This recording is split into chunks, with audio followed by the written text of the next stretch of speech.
Ke semua. Yang terhormat kepada Bapak Kurniadianto Sembayang, selaku dosen pengampu mata kuliah Ekonomi Koperasi, yang mana pada pertemuan kali ini kita akan membahas tentang materi dulu Ekonomi Koperasi tentang sosial kapital. Oke, untuk slide berikutnya boleh di next.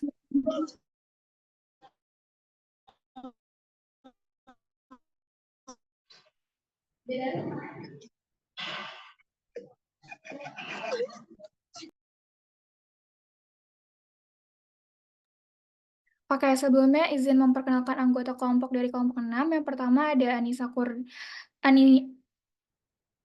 Maaf, di sini ada lag sedikit. Yang pertama ada Anissa Nur Febrianti, lalu yang kedua ada saya sendiri, Dia Sabita, kemudian ada Galus Noaji, lalu ada Kayla Sabrina, dan ada Rieva Nazwa Amelia.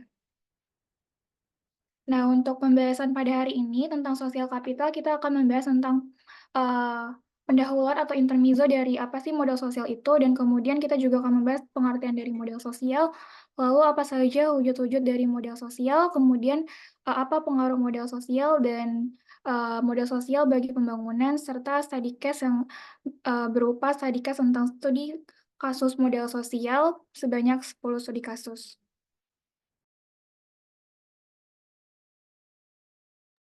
Oke, untuk materi selanjutnya akan dijelaskan oleh rekan saya, Anissa. Oke, yang pertama ini ada pendahuluan. Jadi, penyalahgunaan modal sosial dalam menjalankan asosiasi sukarela atau voluntary association merupakan fundament utama bagi bertanya asosiasi-asosiasi tersebut dalam menopang kehidupan sosial sebuah komunitas dan menjaga fungsional bagi kelestarian sistem pengelolaan sumber daya alam yang mereka tradisikan. Terus, uh, slide sebelumnya, Dias. Terus juga untuk kemampuannya itu untuk menentukan pilihannya sendiri secara tepat itu adalah suatu kondisi di mana yang harus ditumbuh kembangkan untuk mengatasi kayak persoalan-persoalan kemiskinan dan keterbelakangan yang menjerat di keadaan sekitar kayak gitu. Lanjut, Yes.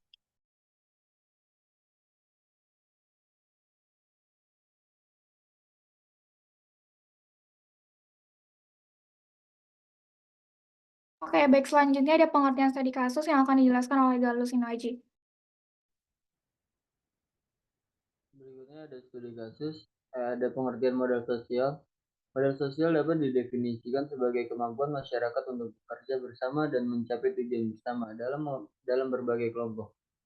Modal sosial mencakup faedah sosial yang berguna untuk menghasilkan sumber daya baru dalam lingkungan masyarakat dan dianggap sebagai salah satu unsur penting untuk menggerakkan kesatuan, mobilitas ide, serta membina hubungan kerjasama guna mencapai kemajuan bersama.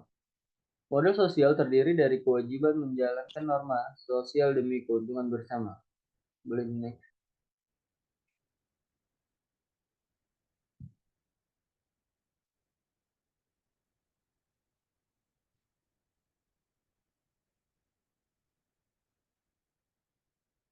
Di sini ada konsep dan elemen sosial menurut para ahli. Ada menurut Putam tahun 1993, modal sosial adalah rasa saling percaya atau trust antar warga terhadap pemimpin mereka. Modal sosial mencakup hubungan yang dipengaruhi oleh norma-norma, jaringan, dan kepercayaan sosial, guna mewujudkan kolaborasi yang bertujuan untuk kepentingan bersama. Keberadaan social network dan aturan mendukung produktivitas organisasi sangat diperlukan.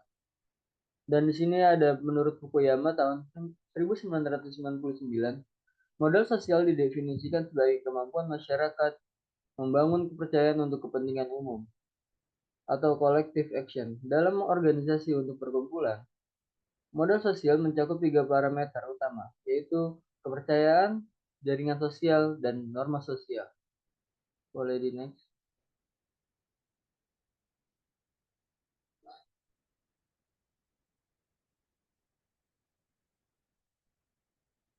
Ada pengaruh modal sosial. Modal sosial berpengaruh terhadap pengembangan dan kemajuan sektor ekonomi.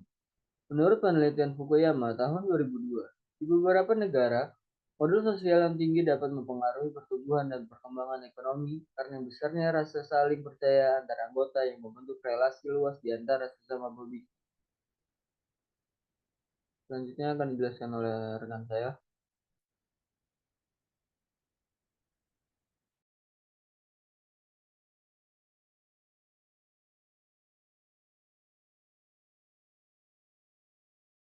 Oke, baik. Selanjutnya ada wujud dari modal sosial.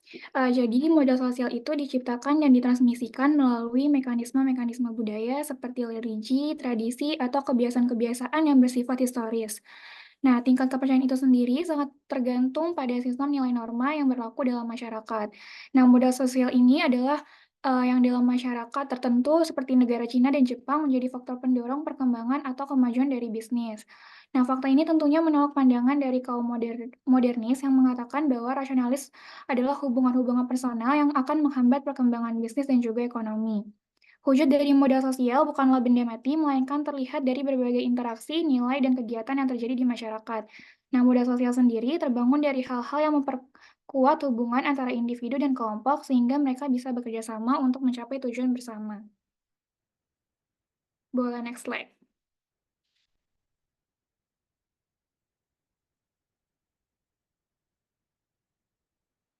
Nah, tadi dijelaskan bahwa modal sosial itu terbentuk dari kegiatan yang secara langsung terjadi. Seperti yang pertama ada hubungan atau interaksi, lalu ada adat dan nilai budaya lokal, kemudian ada toleransi, lalu ada ketersediaan untuk mendengarkan atau empati, kemudian ada kejujuran, lalu ada kearifan lokal atau pengetahuan lokal, kemudian ada jaringan sosial dan kepemimpinan sosial, lalu ada kepercayaan, kemudian ada kebersamaan dan kesetiaan, lalu juga ada tanggung jawab sosial dan partisipasi masyarakat serta kemandirian masyarakat. Nah, untuk yang pertama itu adalah hubungan atau interaksi sosial, mana hubungan atau interaksi sosial ini merupakan salah satu moda sosial yang sangat penting karena ini berhubungan langsung dengan interaksi yang positif antara individu dan kelompok dalam komunitas. Lalu kemudian ada adat dan nilai budaya lokal, yang mana adat atau nilai budaya lokal ini juga merupakan hal yang penting dalam modal sosial karena menjadi pandangan bagi norma, perilaku, dan juga hubungan sosial dalam komunitas, terutama dalam komunitas koperasi. Nah, kemudian, ada toleransi, yang mana toleransi juga merupakan hal yang penting dalam budaya sosial, karena hal ini, memungkinkan, para anggota individu atau anggota koperasi, untuk hidup berdampingan secara damai dan juga harmonis. Lalu kemudian ada ketersediaan untuk mendengar atau yang biasa juga disebut dengan empati. Nah, empati ini sama seperti toleransi ya, ini juga merupakan modal sosial yang sangat penting untuk anggota koperasi karena dengan adanya toleransi ini akan memungkinkan para anggota koperasi atau kelompok dalam komunitas untuk hidup berdampingan secara damai dan juga akan membangun komunitas yang lebih peduli, suportif, dan tangguh. Lalu kemudian ada kejujuran, yang mana kejujuran ini juga merupakan salah satu hal yang penting dalam modal sosial, karena dengan kejujuran ini akan terjalin kepercayaan antar anggota, pengurus, dan juga pemangku kepentingan lainnya yang ada di dalam koperasi. Nah, kemudian selain kejujuran juga ada kearifan lokal dan pengetahuan lokal. Nah, kearifan dan pengetahuan lokal ini juga merupakan elemen penting dalam modal sosial, karena dengan adanya pengetahuan lokal dan juga pengetahuan yang dimiliki secara turun-temurun di masyarakat, ini juga akan berpengaruh pada bagaimana koperasi melakukan pengolahan dalam sumber daya manusianya dan juga sumber daya alam yang tersedia dalam koperasi tersebut. Nah, ini juga tentunya nanti akan memajukan dan juga mengembangkan usaha dalam koperasi yang sesuai dengan potensi dari keadaan lokal. Contohnya itu seperti koperasi yang bergerak di bidang pertanian, maka dengan adanya hal tersebut dapat memanfaatkan pengetahuan koperasi dapat memanfaatkan pengetahuan lokal tentang teknik pertanian, ramah lingkungan, dan berkelanjutan. Nah, pengetahuan lokal tentang budaya dan tradisi ini dapat digunakan untuk mengembangkan produk dan layanan koperasi yang unik dan juga akan bernilai bagi masyarakat setempat. Lalu kemudian ada modal sosial yang berikutnya, yaitu jaringan sosial dan kepemimpinan sosial. Ini juga merupakan salah satu dari wujud dari modal sosial yang sangat penting karena dengan adanya jaringan sosial dan juga hubungan dan interaksi ini akan terjalin antara anggota koperasi, pengurus, dan pemangku kepentingan lainnya seperti pemerintah, lembaga swadaya masyarakat, dan juga dunia usaha. Nah, jaringan sosial yang kuat dalam koperasi ini memiliki beberapa manfaat seperti memungkinkan anggota koperasi untuk saling berbagi informasi, pengetahuan, pengalaman terkait usaha yang sedang mereka lakukan. Kemudian ada kepercayaan, yang mana kepercayaan atau sering disebut juga dengan trust, itu merupakan elemen fundamental bagi model koperasi karena dengan adanya kepercayaan ini akan tertanam interaksi dan hubungan antara anggota pengurus dan juga pemangku kepentingan lainnya. Lalu ada kebersamaan dan keserasian, yang mana wujud dari kebersamaan ini merupakan hal yang penting dalam koperasi karena dengan adanya kebersamaan dalam model sosial koperasi ini memiliki beberapa makna, seperti akan menumbuhkan rasa persatuan dan juga solidaritas antar anggota koperasi, yang nantinya akan membantu dan mendukung satu sama lain dalam mencapai tujuan koperasi secara bersama. Kemudian ada tanggung jawab sosial, yang mana ini juga merupakan, wujud dari modal sosial yang terakhir dalam koperasi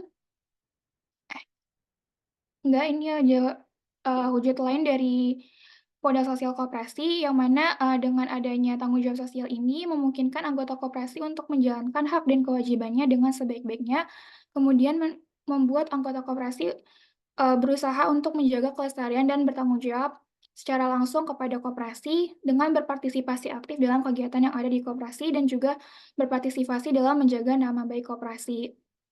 Lalu kemudian ada modal sosial yang lain berupa wujud partisipasi masyarakat, yang mana partisipasi masyarakat ini akan membuat anggota koperasi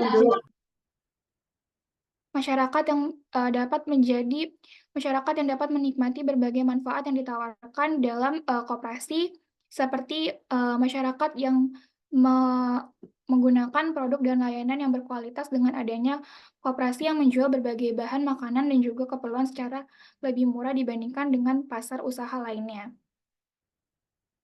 Lalu ada kemandirian masyarakat, yang mana kemandirian masyarakat ini merupakan wujud terakhir dari koperasi, yang mana, dengan kemandirian masyarakat berarti masyarakat memiliki kemampuan untuk menyelesaikan masalah sendiri dan tidak tergantung dengan pihak lain, yang mana, kemandirian ini dapat mewujudkan masyarakat yang mampu mengelola keuangan secara baik, kemudian dapat mengelola usaha kecilnya dengan baik dan, mereka tidak akan bergantung pada bantuan dari pemerintah atau pihak lain untuk memenuhi kebutuhan ekonominya. Dan masyarakat yang mandiri akan mampu mengambil keputusan sendiri tentang berbagai hal yang berkaitan dengan kehidupan mereka seperti pendidikan, kesehatan, dan pekerjaan. Dan masyarakat yang, eee, mandiri ini tidak akan bergantung pada arahan dari pemerintah atau pihak lain dalam hal-hal yang berlebihan, dan masyarakat ini akan mampu berpartisipasi aktif dalam kegiatan sosial di lingkungannya seperti, gotong royong dan membantu kegiatan yang membantu kegiatan yang memerlukan kerjasama dalam kegiatan, bersama untuk menyelesaikan masalah sosial. Oke, untuk materi selanjutnya akan dijelaskan oleh rekan saya.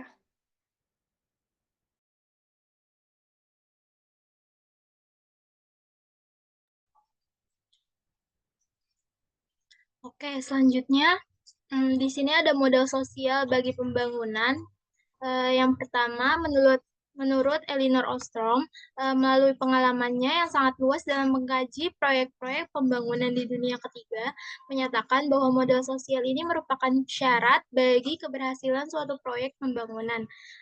Keberadaan modal sosial ini terlihat dari kemampuan suatu komunitas merajut institusi atau pranata yang menjadi acuan tindak bagi mereka. Nah, Bank Dunia juga menunjukkan pengakuannya nih bahwa pranata-pranata sosial tradisional yang ada pada paradigma pembangunan sebelumnya dianggap sebagai faktor penghambat yang sekarang justru dianggap sebagai fungsional dalam membantu tercapainya sasaran program dan proyek yang dibiayai lembaga keuangan tersebut.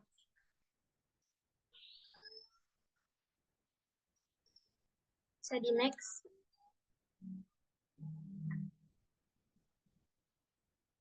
Nah, selanjutnya di sini ada alat penelitian modal sosial atau social capital. Yang pertama ini ada tingkat mikro berupa konteks institusional yang dimana organisasi ini bergerak terdapat organisasi horizontal dan jaringan sosial yang dapat memberikan kontribusi potensial pada pembangunan. Nah, yang kedua ini ada dalam tingkat mikro terdapat dua unsur kognitif dan struktural. Unsur kognitif model sosial ini bersifat tidak kasat mata atau intangible yang terdiri atas watak budaya seperti kepercayaan, solidaritas, resiprositas yang dimiliki bersama oleh para anggota suatu komunitas, yang mana mereka ini dapat bekerja sama untuk kebaikan bersama. Sedangkan di dalam model sosial struktural ini terdapat komposisi dan praktek kelembagaan tingkat lokal, baik formal maupun informal, yang merupakan wadah bagi pengembangan masyarakat. Model sosial struktural dibangun melalui berbagai organisasi dan jaringan horizontal yang memiliki proses pengambilan keputusan secara kolektif dan transparan. Nah, para pemimpin yang aku tampil serta tindakan-tindakan kolektif ini harus tanggung jawab. Selanjutnya yang terakhir ini ada tingkat makro, termasuk dari hubungan-hubungan dan struktur formal seperti aturan hukum, kerangka hukum, penguasa politik, tingkat desentralisasi, dan tingkat partisipasi dalam proses penyusunan kebijakan. Next.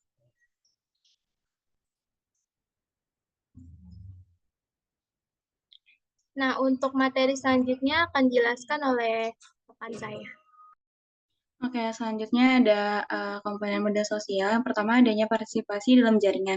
Jadi di sini itu dalam artian tingkat kepadatan jaringan-jaringan hubungan yang saling berkaitan antara individu maupun di dalam grup itu sendiri. Terus yang kedua adanya hubungan timbal balik, merupakan suatu kombinasi dari sifat mengutamakan orang lain daripada kepentingan sendiri. Terus yang ketiga adanya rasa percaya. Nah, rasa percaya ini tuh merupakan suatu kerelaan untuk menerima segala resiko dalam konteks untuk sosial itu sendiri yang berdasarkan pada keyakinan bahwa orang lain akan memberi reaksi seperti yang kita harapkan. Terus yang keempat adanya norma-norma sosial. Nah, norma-norma sosial ini tuh sebagai bentuk kontrol sosial informal dimengerti secara umum sebagai suatu formula untuk menentukan pola-pola tingkah laku yang diharapkan dalam konteks sosial tertentu. Terus ada kebersamaan. Nah, kebersamaan ini tuh sangat berhubungan dengan pembentukan suatu lumbung atau sumber daya komunitas yang tidak dimiliki seorang individu, namun digunakan bagi semua anggota komunitas itu sendiri. Yang terakhir adanya proaktif. Nah, proaktif ini merupakan peran penting dan kerelaan warga untuk mengambil peran serta dalam komunitasnya.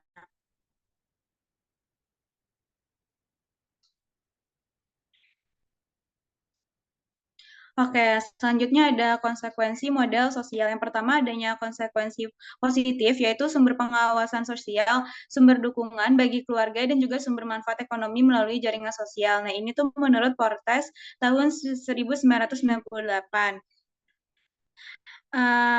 Terus yang kedua adanya konsekuensi negatif. Nah, ini tuh pembatasan peluang bagi pihak lain, pembatasan kebebasan individu, klaim berlebihan atas keanggotaan kelompok, dan menyamaratakan norma pada semua anggota konfor komunitas. Nah, itu menurut Fortes tahun 1998. Nah, keretakan sosial internal tetapi dengan mengorbankan orang atau kelompok di luarnya yang dilakukan dengan penuh kebencian serta prasangka buruk. Selanjutnya saya serahkan ke Dias. Oke, selanjutnya ada pemaparan studi kasus. Boleh next slide.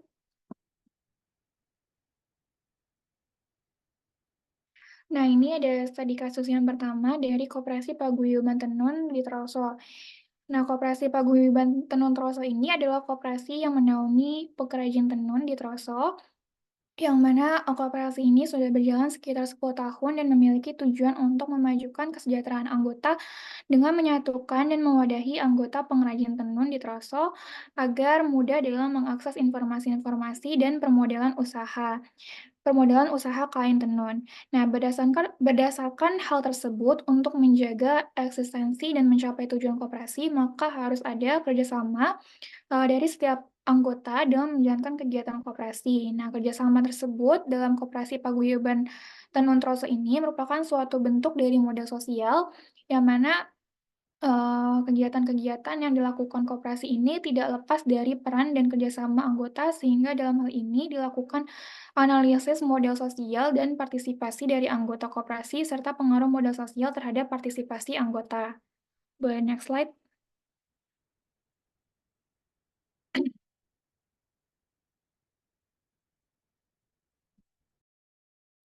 Nah, hasil dari analisis menjelaskan bahwa tingkat jaringan sosial pada anggota Koperasi Paguyuban Tenun Troso tergolong tinggi. Hal tersebut dikarenakan para anggota saling mengenal satu sama lain. Nah, tingginya tingkat jaringan sosial ini juga terlihat dari kerjasama yang terjalin antara koperasi dengan pihak luar, yang mana Koperasi Paguyuban Tenun Troso bekerja sama dengan pihak luar dalam menjalankan kegiatan koperasi di antaranya dengan Universitas Muria Kudus atau UMK Muria Kudus, lalu ada dengan Unisbank, ada dengan Telkomsel, dan dari pihak instansi pemerintah lainnya. Selain koperasi, setiap anggota sebagian besar juga memiliki mitra kerjasama masing-masing, yang mana kerjasama yang terjalin baik di lingkungan internal maupun antara koperasi dan pihak mitra ini memberikan keuntungan bagi para anggota. Dengan adanya kerjasama tersebut, akan semakin banyak informasi yang diperoleh anggota melalui koperasi. Nah, maka anggota akan semakin aktif dalam melaksanakan kegiatan seperti halnya pameran. Jaringan sosial yang terjalin di lingkungan internal koperasi membuat anggota koperasi aktif dalam melaksanakan kegiatan simpan pinjam antar anggota yang sudah saling mengenal. Nah, kemudian dalam bertemu dengan anggota, ini juga akan mempermudah para anggota untuk membayar simpan pinjam, dan selain itu juga anggota koperasi yang memiliki relasi dari pihak luar juga akan memberikan informasi yang lebih banyak terkait dengan usaha Tenun Troso, sehingga pada saat rapat biasanya akan lebih aktif dalam menyampaikan informasi dengan pihak anggota koperasi yang lainnya. Boleh next slide. Lalu untuk studi kasus yang kedua, ada studi kasus dari Koperasi Mitra Manindo atau KMM. Nah, studi kasus dari ini adalah tentang kredit yang dilakukan oleh Koperasi Mitra Manindo, yang mana model penyaluran kredit mikro berbasis model sosial melalui format pinjaman berkelompok merupakan instrumen yang sangat penting dalam pengembangan anggota Koperasi Mitra Manindo atau Mitra Monindo atau KMM. Pembiayaan berkelompok mampu menciptakan keunggulan dalam mereduksi tingkat resiko pinjaman melalui pemahaman nilai-nilai organisasi yang berprinsip kebersamaan kepada seluruh anggota. Nilai-nilai yang dimaksud terutama menyangkut model pemberdayaan kelompok yang dilakukan atas dasar kekuatan kelompok. Pinjaman berkelompok mampu menjadikan anggota memahami akan prinsip-prinsip KMM seperti yang pertama, hubungan antara anggota dan organisasi lebih kepada konsep kemitraan, bukan hubungan debitur kepada kreditur.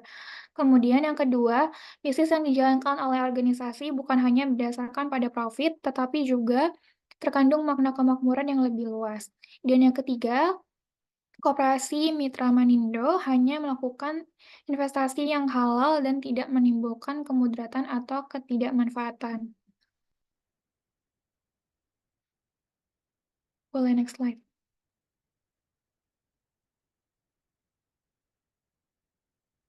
Nah, berdasarkan dari hasil observasi dan wawancara yang mendalam dengan pihak Mitra Manindo, pembentukan pinjaman kelompok yang dilakukan oleh KMM dapat dibedakan menjadi 4 tahap, yaitu tahap awal, yaitu tahap sosialisasi program yang bertujuan memetakan karakter masyarakat. Yang kedua ada tahap keterikatan, yaitu menanamkan nilai-nilai model sosial dalam kelompok. Yang ketiga adalah tahap pengembangan, yaitu memperkokoh model sosial dalam aktivitas pinjaman berkelompok. Dan yang keempat adalah tahap penguatan, yaitu pelaksanaan aktivitas pemberdayaan dalam aktivitas pinjaman berkelompok. Nah, keempat tahap ini merupakan satu kesatuan yang dilaksanakan oleh pengelola KMM, terutama diserahkan kepada petugas lapangan yang berperan sebagai pendamping lapangan ketika kegiatan berkelompok dilakukan. Beragam proses yang dilakukan oleh Koperasi Mitra Manindo ini terbukti mampu menciptakan nilai-nilai dalam pinjaman berkelompok. Nilai yang muncul telah berperan sebagai konstruksi dari modal sosial yang tertanam sehingga berimplikasi kepada kinerja dari individu anggota. Boleh next slide. Nah, untuk material selanjutnya akan dijelaskan oleh rekan saya. Oke, selanjutnya kita bakal membahas tentang studi kasus di Kopma UNY. Nah, jadi Kopma UNY ini merupakan sebuah unit kegiatan mahasiswa atau UKM yang sekaligus sebagai badan usaha perkoperasian. Nah, organisasi ini tuh tumbuh dengan terbentuknya kepercayaan, relasi, atau jaringan, serta terdapat kebiasaan-kebiasaan yang kini telah melembaga sebagai norma itu sendiri di dalam keberlangsungan hidup di dalam masyarakat. Nah, baik masyarakat kampus maupun masyarakat umum secara luas. Nah, adanya modal sosial yang dimiliki mampu menjadikan Kopma UNY tumbuh dan berkembang hingga menjadi salah satu koperasi mahasiswa terbesar di Indonesia sampai dengan saat ini. Nah, model sosial yang ada di Komawianya ini itu dapat berupa kepercayaan, norma sosial, jaringan, dan juga inovasi. Nah, model sosial tersebut secara garis besar terletak pada seluruh kegiatan operasional, baik di dalam organisasi maupun bisnis yang dijalankan setiap hari. Kepercayaan yang ada di Komawenye diberikan oleh berbagai pihak, yakni mulai dari Civitas Akademika UNY, para supplier, organisasi-organisasi lain, dan masyarakat secara umum. Nah, norma yang melekat dalam setiap elemen di Koma UNY yaitu adanya berupa aturan-aturan yang disepakati bersama, baik tertulis seperti pada tata tertib maupun tidak tertulis atau aturan lisan. Nah, jaringan yang ada diliputi berbagai bentuk seperti adanya ikatan kuat dan ikatan lemah, serta jaringan internal dan jaringan eksternal Koma UNY itu sendiri. Nah, inovasi yang ada di Koma UNY itu terdapat di seluruh aktivitas atau kegiatan dalam pengembangan Koma UNY, baik dari segi organisasi maupun bisnisnya. Oke, selanjutnya ada studi kasus tentang Koperasi Mina Muara Sejahtera. Nah, di koperasi ini tuh memiliki beberapa unit usaha, termasuk simpan pinjam, perikanan tangkap atau TPI, tempat pelelangan ikan, dan perikanan terpadu. Nah, anggota koperasi ini terdiri dari nelayan individu dan kelompok usaha bersama atau KUB. Dalam pelaksanaan unit usaha dan program bantuan, terjalin relasi sosial antara anggota koperasi, termasuk antara nelayan dan pengurus yang didasari oleh hubungan timbal balik untuk memperoleh keuntungan bersama, seperti uang, alat tangkap, dan kepercayaan. Pengurus koperasi mengelola unit usaha dan fasilitas, sementara anggota berkontribusi dengan tenaga dan pemikiran dalam bantuan program. Relasi sosial yang terjalin memuat nilai-nilai kekeluargaan, sesuai dengan asas keoperasian. Pengurus memiliki wewenang dalam mengatur hubungan antara anggota dan menetapkan kebijakan terkait keanggotaan. Nah, adanya anggota aktif dan tidak aktif, serta nelayan yang tidak menjalankan kewajiban dalam memengaruhi keputusan dan rasa kepercayaan pengurus. Beberapa nelayan mungkin tidak membayar iuran pokok, mengalami kendala dalam membayar simpanan, atau tidak menggunakan kapal bantuan KUB secara optimal, yang dapat mengakibatkan blacklist pada bakul di TPI. Nah, bentuk pola relasi sosial nelayan dalam Koperasi Minamuna Muara Sejahtera berada dalam dimensi dinamika kelompok, yaitu relasi pertemanan antara nelayan dalam Koperasi Mina Muara Sejahtera. Dalam hal ini, relasi pertemanan di dalamnya terdapat kerjasama, pengambilan keputusan, dan pelaksanaan norma.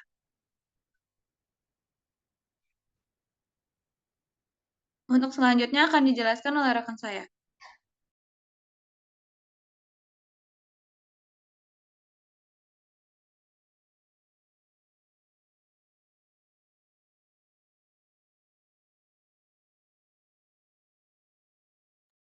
Selanjutnya ada studi pada Koperasi Alwarda, Unit Simpanan Pinjam Sidoarjo.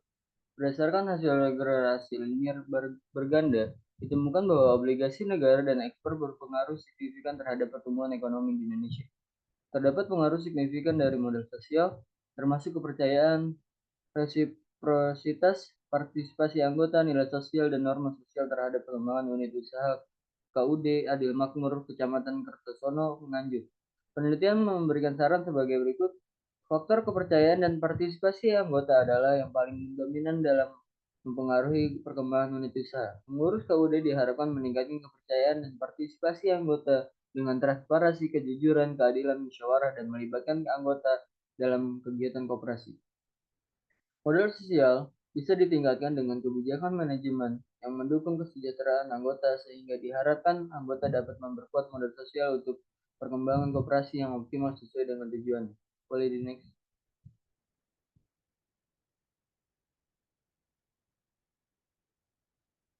Berikutnya ada studi kasus dari modal sosial di Koperasi Serba Usaha Buah Petakasi, Desa Sidumulyo, Kecamatan Silo, Kabupaten Jember. Kepercayaan dalam koperasi Alwarda mempermudah prosedur pinjaman dan menghilangkan kebutuhan akan jaminan atau denda dengan rekomendasi dari Ketua Pimpinan Anak Cabang PAC yang dipercaya pengurus norma-norma syariat mengatur semua aktivitas koperasi berdasarkan Al-Quran dan Hadis.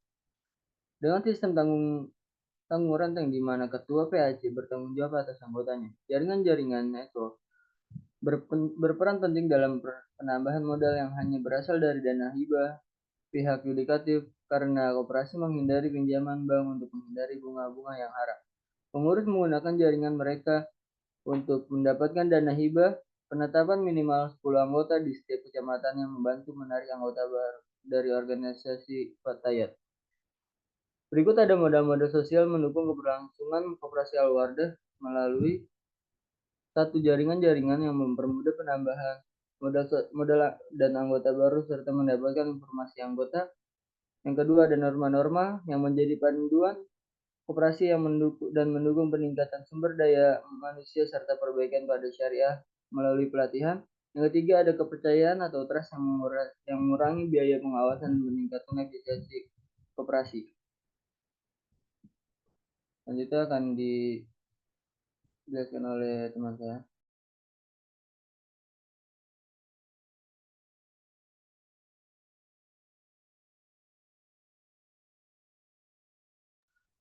Oke, selanjutnya di sini ada pengaruh modal sosial terhadap perkembangan unit usaha koperasi unit desa atau KUD, yaitu pada Kecamatan Kertosono, Kabupaten Nganjuk. Nah, koperasi unit desa adalah suatu organisasi ekonomi yang berwatak sosial dan merupakan wadah pengembangan kegiatan ekonomi masyarakat, terutama di daerah pedesaan.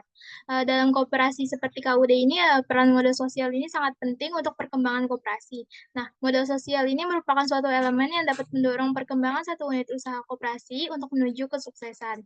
Berdasarkan pada hasil wawancara penelitian kepada salah satu pengurus KUD Adil Makmur pada tanggal 17 Februari 2014 ini, permasalahan yang ada dalam koperasi unit desa ini terdapat pada semakin berkurangnya unit usaha yang semula ada 5 unit usaha, yakni unit simpan pinjam, pembayaran listrik, penjualan pupuk, tebang angkut tebu, dan penggilingan padi. Nah, tetapi saat ini menjadi 2 unit usaha yang berjalan, yakni unit simpan pinjam dan pembayaran listrik. Unit tebang angkut tebu ditutup karena adanya krisis moneter sehingga tebang angkut diambil alih oleh pabrik gula. Nah, sedangkan unit penggilingan padi banyak terganti oleh giling padi keliling akibat alih teknologi modern saat ini. Tadi next.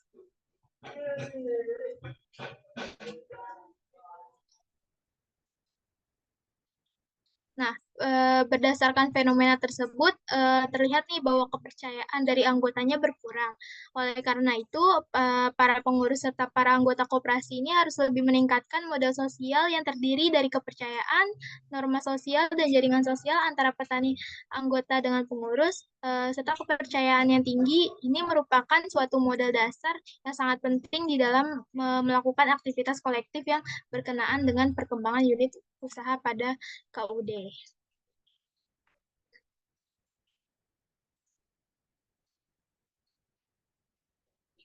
Nah, yang kedua ini ada studi pada koperasi simpan pinjam syariah di Sidogiri.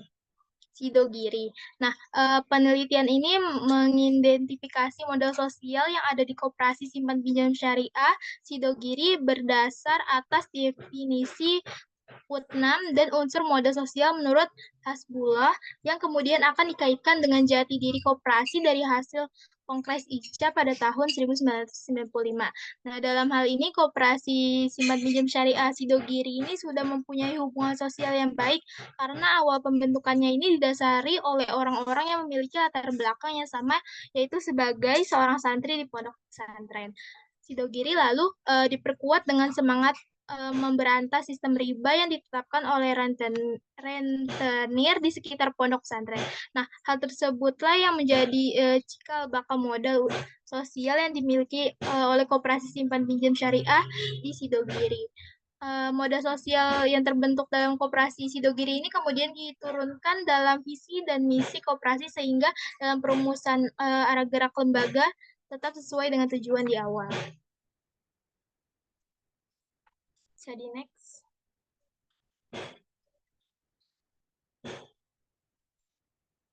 Nah, modal sosial teridentifikasi berperan sebagai komponen utama penggerak koperasi simpan pinjam syariah Sidogiri dalam mendorong kesejahteraan para anggotanya.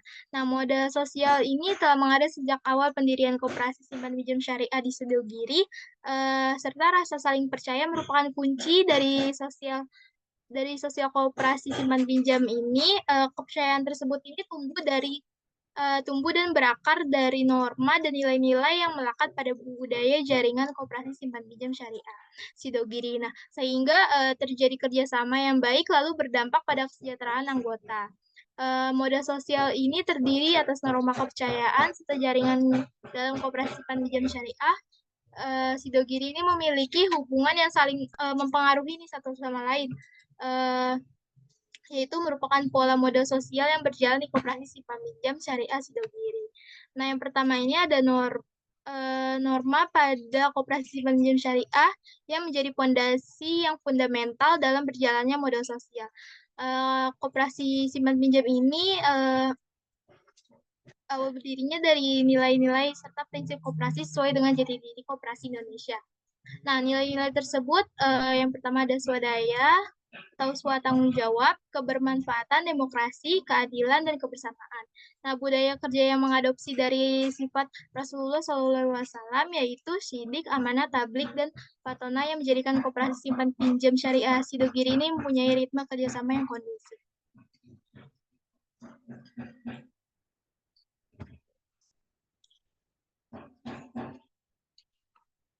Bisa di next.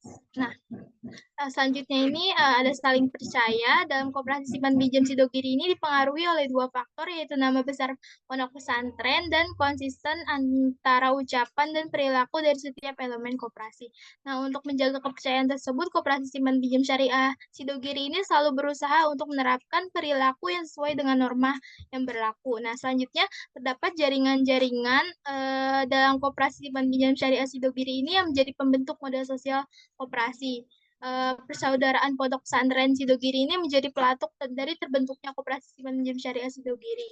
Nah, tujuannya dalam kemandirian ekonomi juga telah membentuk persaudaraan bisnis melalui koperasi, lalu masyarakat yang sama-sama ingin menerapkan ekonomi Islam juga bentuk jaringan persaudaraan ekonomi Islam.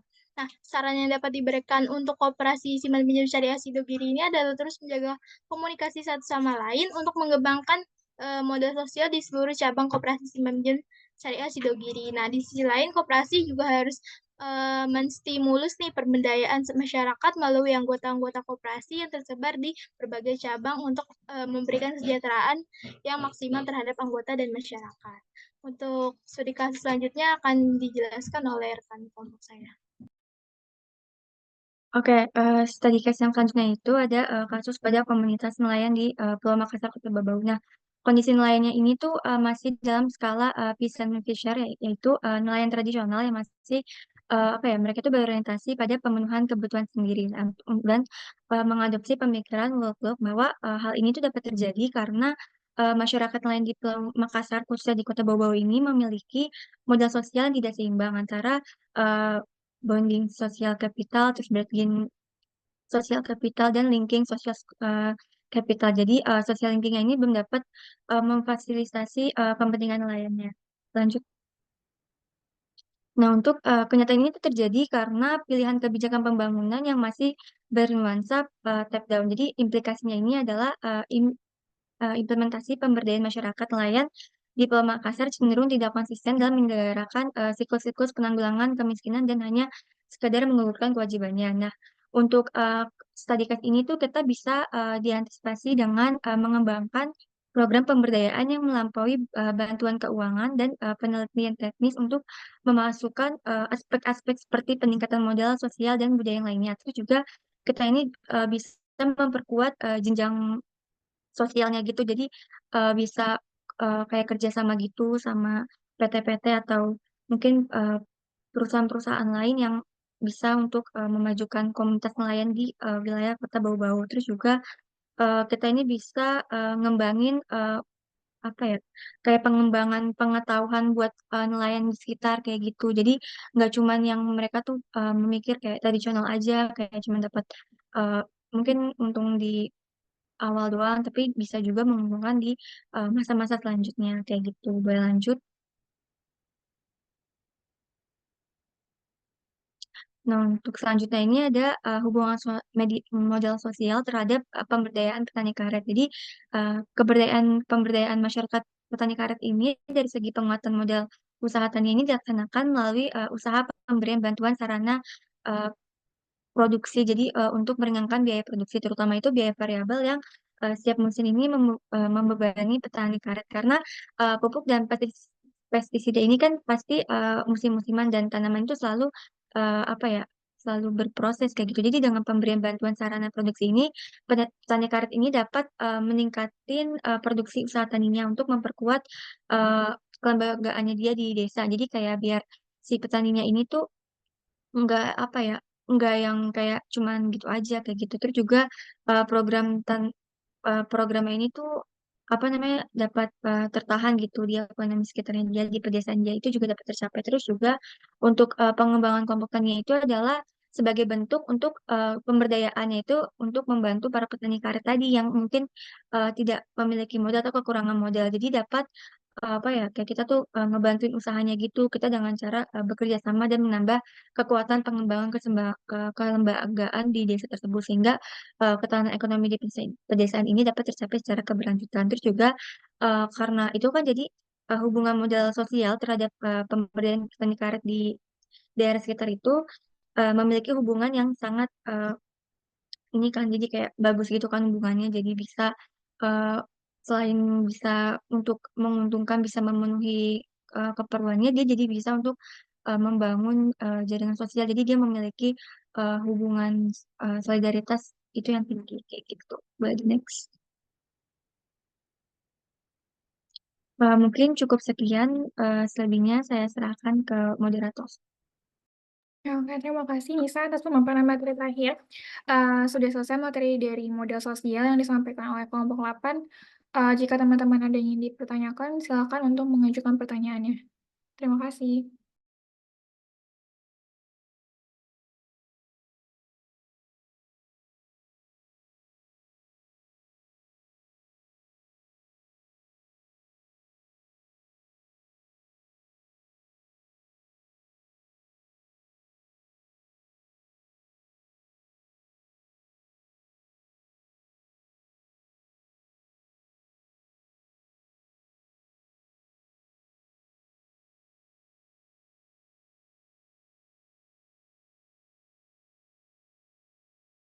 Saya senang melihat mengalami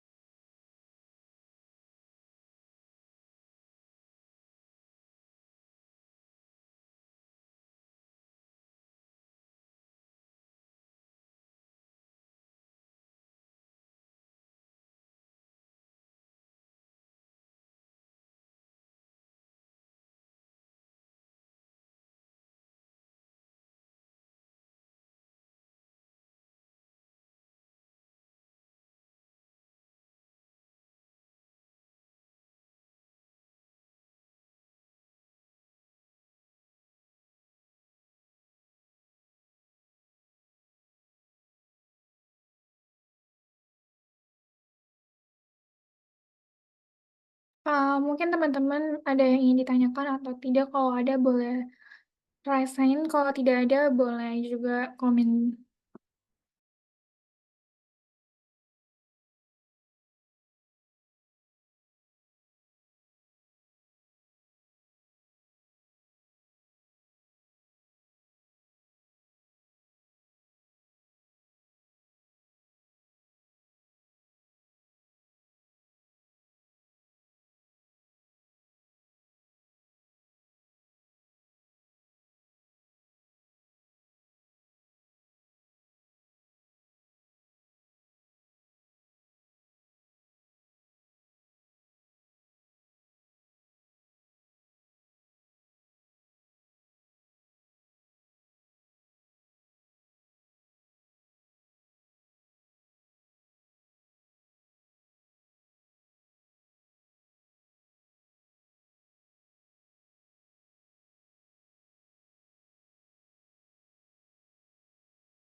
Mungkin kalau tidak ada pertanyaan, kita Maaf cukupkan. teman-teman, izin. Halo, Iya, Pak. Iya, Pak. Iya, Pak. izin teman-teman. Iya. Satu, ini karena kita nggak bisa ini ya ketemu offline ya karena kalau yang pagi tadi saya sempat offline ini lagi ada rapat gini teman-teman. Tolong teman-teman berkelompok bikin 3 pertanyaan yang terkait dengan topik kalian. Contoh hari ini kan topiknya modal sosial ya, ya kan? Iya, Pak. Oke, itu kalau kita bicara modal sosial, itu kan pada akhirnya kita akan bertanya, apakah pada akhirnya itu dalam hal ini, halo, halo, eh, halo, halo, teman-teman, Masuk, kedengaran? Pak, suaranya, Pak. Oh ya udah, oke. Apakah pada akhirnya eh, perasaan memiliki kooperasi kuat atau tidak, misalnya? Apakah perasaan gotong royong masih sering terasa di sesama anggota koperasi, misalnya ya? Oke, jawabannya itu kalian kasih cuma 5 pilihan jawaban. Satu sangat tidak setuju, ragu-ragu, sangat setuju, dan sangat setuju. Setuju dan sangat setuju. Oke, jadi satu kelompok bikin 3 pertanyaan dengan jawabannya itu ada 5 pilihan. Oke. Itu. Tolong minggu depan semua kelompok sudah punya 3 pertanyaan, itu yang nanti bisa dijawab dengan 5 jawaban tersebut. Oke, clear? Pak, izin tanya berarti minggu depan baru bikin pertanyaannya aja ya, Pak? 3 Enggak, pertanyaan. sekarang. Nanti dikumpulinnya di minggu depan. Oh, berarti sekarang bikin, terus minggu depan sudah terkumpul. Ya, terkumpul. Oke, satu. Udah. Kedua, kalau ada 8 dikali 3 ada 24 butir pertanyaan. Oke. Itu namanya questionnaire, teman-teman. Questionnaire ini nanti per kelompok akan kunjungi 3 koperasi. Oke, 3 koperasi. Dari 3 koperasi, masing-masing kelompok harus mencari satu koperasi yang memang mendapatkan penghargaan, apapun penghargaannya, yang positif ya. Kalau 2 ya terserah koperasi manapun lah, bebas kepada kalian. Gitu. Dan ini akan menjadi tugas UTS kalian.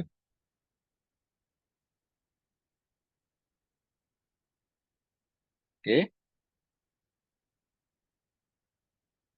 Kedua, persiapan UAS kalian adalah kalian bikin paper, bikin jurnal. Jurnalnya adalah jurnal literatur, di mana kalian bahan utamanya adalah 10 jurnal lah yang kalian bahas dan analisa. Dari 10 jurnal ya jadi 1 jurnal, teman-teman. Itu menjadi UAS kalian ya.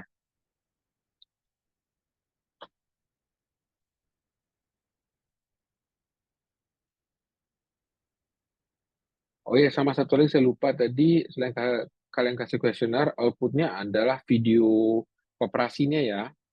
Video pakai video TikTok aja tentang koperasinya lah. Ya, seperti company profile. Kalau kalian bingung, kalian tanya aja kelas paginya lah. Sama ya. Tugasnya sama kok. Ada lagi pertanyaan teman-teman? Bapak izin.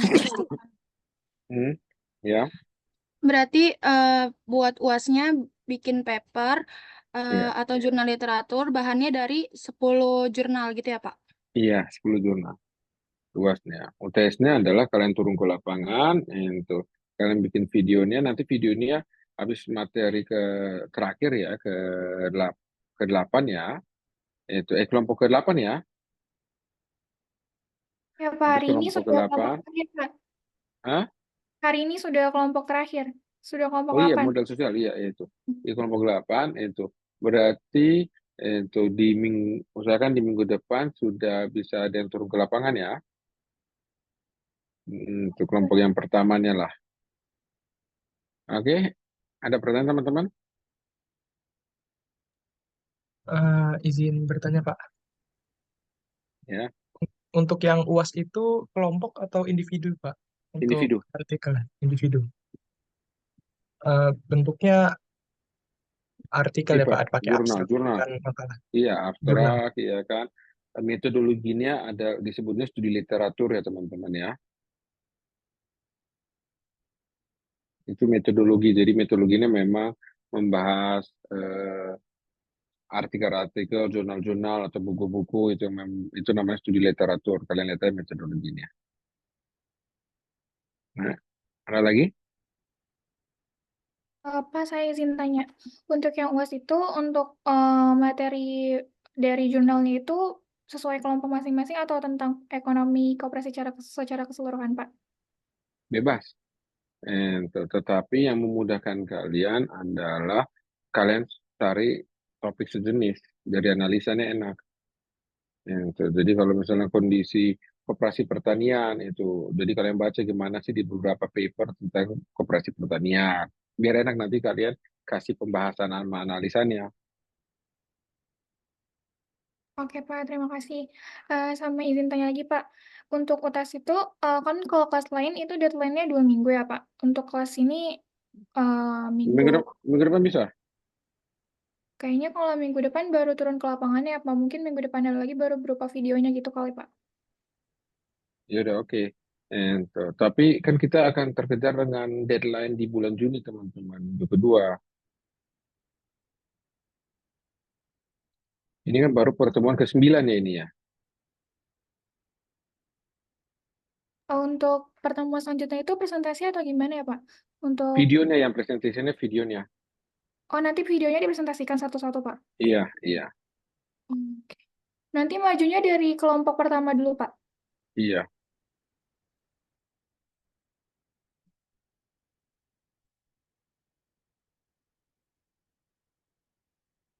Ada lagi teman-teman?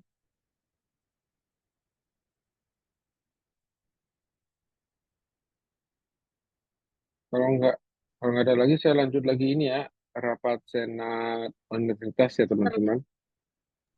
Pak, saya izin mau bertanya, Pak. Iya, silakan. Itu yang buat mengunjungi koperasi, kita dapat surat pengantar gitu nggak ya, Pak, dari Bapak? Enggak, itu kalian ke kampus. Urusnya di kampus. Buat mata kuliah ini. Untuk Begitu ya, Pak. pengantarnya Baik, Pak. udah minta ke kelompok lain sih, Pak.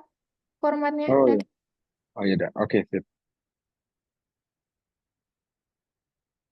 Oke, ada lagi teman-teman?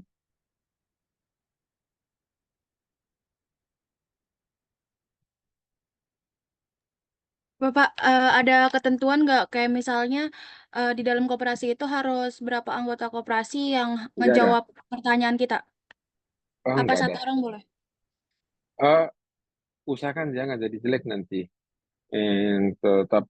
Tapi usahakan kalian satu orang satu ya, usahakan 2 atau 3 lah. Ya, Berarti per koperasi usahakan 2 atau 3 orang ya, Pak? iya, iya, iya. Biasanya kan pengurusnya atau pegawainya lah. Udah, teman-teman?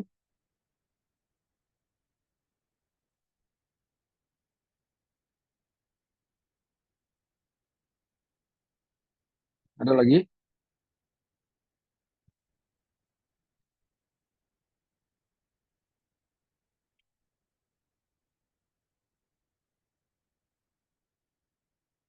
Udah? Untuk studi literaturnya berarti bebas apa aja, cuman harus berhubungan dengan koperasi gitu ya, Pak? Nggak ada ketentuan lainnya. Oh iyalah. Pokoknya tentang, ya dah. Makasih, Pak. Ada lagi teman-teman?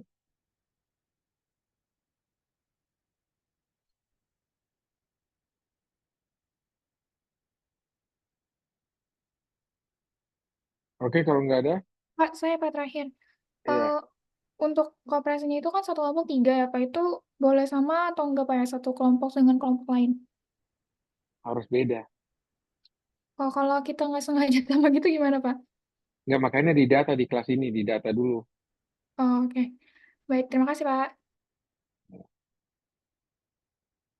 Oke, ada lagi teman-teman?